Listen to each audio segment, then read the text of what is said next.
IVC, Dale Gatefold 33 here. So Happy New Year, Happy New 2021 to everyone. Hopefully it will be a safer, better, happier year than 2020. So this is the second in my series called Lost in the Collection. So episode 2, and I'm changing the format already. So and the reason I'm doing that is I'm trying to clear a swathe of records that I haven't listened to for 5 years or more. In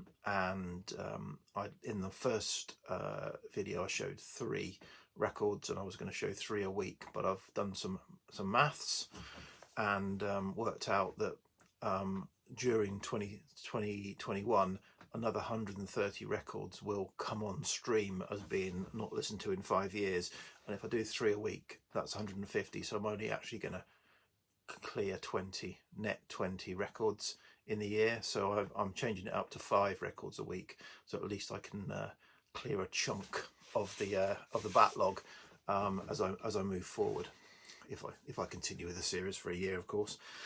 So I've got 5 records here. So the theme of this one is the 1980s. I had a slight panic moment when I looked at the first record and it's got 1979 on the back of it, but it does seem to be a 1980 release. But so I'm going to show them chronologically 5 records I've listened to, say how I have gone back to them, what I think of them going back to them, having not listened to them for 5 years. So starting off chronologically, 1980. This is one that's got 1979 on the back, but it seems to be a 1980 release. Pretenders, self-titled. Yeah, so Pretenders, I've always had a kind of a fondness for their singles ever since they were current in the 80s and late 70s, early 80s.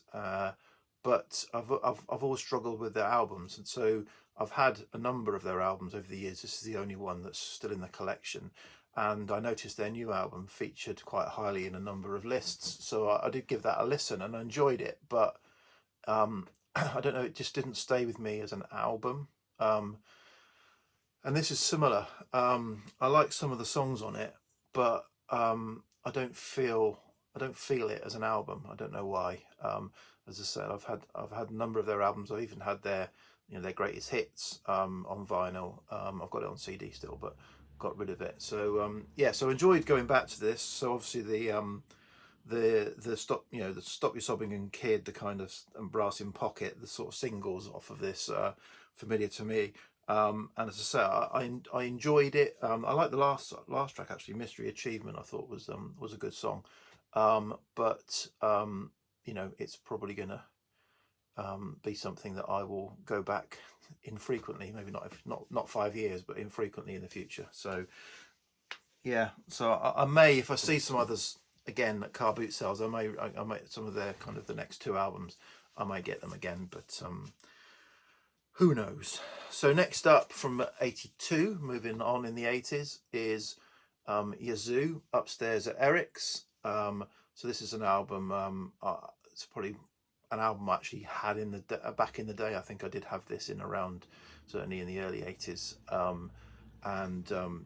Sort of a fondness for it. So the Don't Go, Only You are kind of the 2 big songs. It's all pretty good. Early synth, Vince Clarke, Alison Moyet, early synth. I think it hangs together really strongly as an album. Even the I Before E, Except After C kind of intermission, whatever it is, it's a bit weird, but that kind of, I can tolerate that. I think I think maybe they got a little bit too clever for their own good on that. But the rest of it, it just really works. It's got it, and I like my melancholy. This has got an Alison Moyet's voice, and the kind of the mood and the sound of this.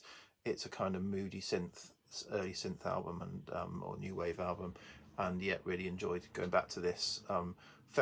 Didn't feel like I was unfamiliar with it, even though I haven't listened to it as an album for a while. I have it digitally, but I haven't. It just felt familiar. to me, and you know, great. So that's Yazoo upstairs at Eric's. Moving on now to 1984 and the debut album by the band Everything But the Girl, another artist band that I'm very familiar with. I had their music, so I didn't have this back in the day. I think I came to them when they brought out Idlewild, and then did work back when I started buying CDs.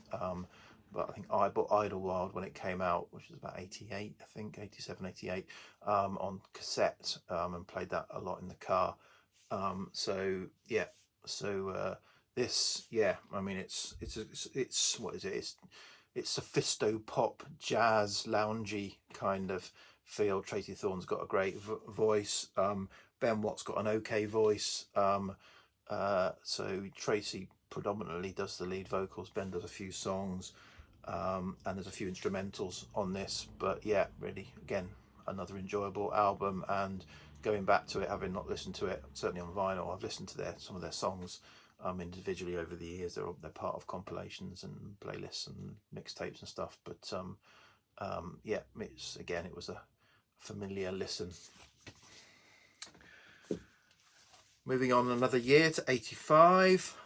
This is Richard Thompson, Across a Crowded Room. So this was Richard Thompson's second, I think, solo album after he split.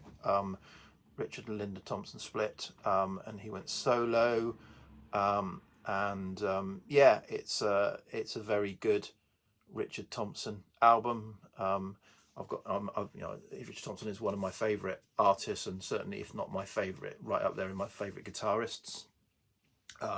And this starts and finishes with two fantastic songs. So When the Spell is Broken and Ghosts in the Wind.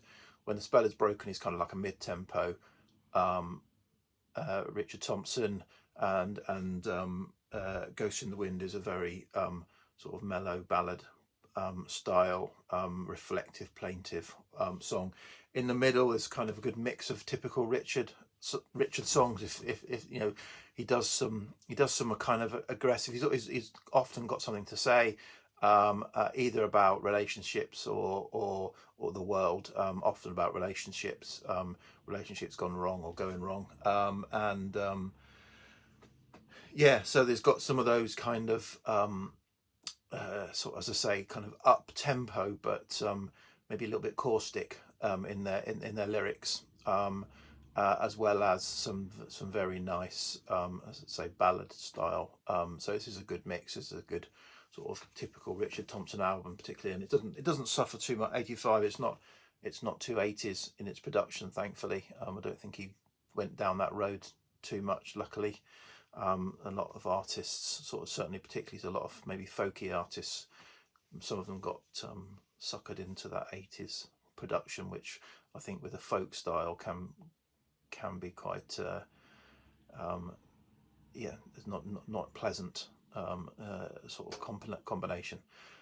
So that's that. So we're pumping through these. So the final one from 87, yeah, is The Cult and Electric. So yeah, I chose to go to this one. There was another Cult album I could have picked that I haven't listened to, but I won't spoil the surprise when that comes up. But went for this one, and you know, it's got some songs I recognise: Wildflower, I think, Little Devil, and the style. It's difficult to. So they're heavy rock, but you can hear the goth in it, despite whatever, however kind of formulaic they maybe try and be in terms of the heavy rock.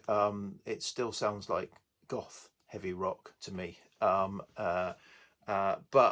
they do a cover of Born to Be Wild, which I could have done without. That, to be honest. And towards the end of the album, I was kind of, I had it on quite loud, but towards the end of the album, I was a little bit tired of thinking, yeah, okay. So I really enjoyed it when it first came on. I thought, yeah, this is really good pumping rock, but got a little bit jaded towards the end. So of these 5, so I think I've probably given, you know, sort of certainly the Richard Thompson and the everything but the girl, if you like, maintained their status in my thoughts about how I kind of think about those as albums. This one probably went down a notch, just a half a notch. This one, yeah, was kind of what I remembered, and maintained its position. Its position being, does it stay in the collection or not position. And this one, I think, was the most enjoyable, and, you know, again, reinforced in my mind that this is a really strong album. So that's kind of how I have concluded these 5. I will be on with the next 5, and probably do a video of that kind of another Lost in the Collection video in about a week's time, or, you know, something like that. Okay, thanks. Cheers, VC. Bye.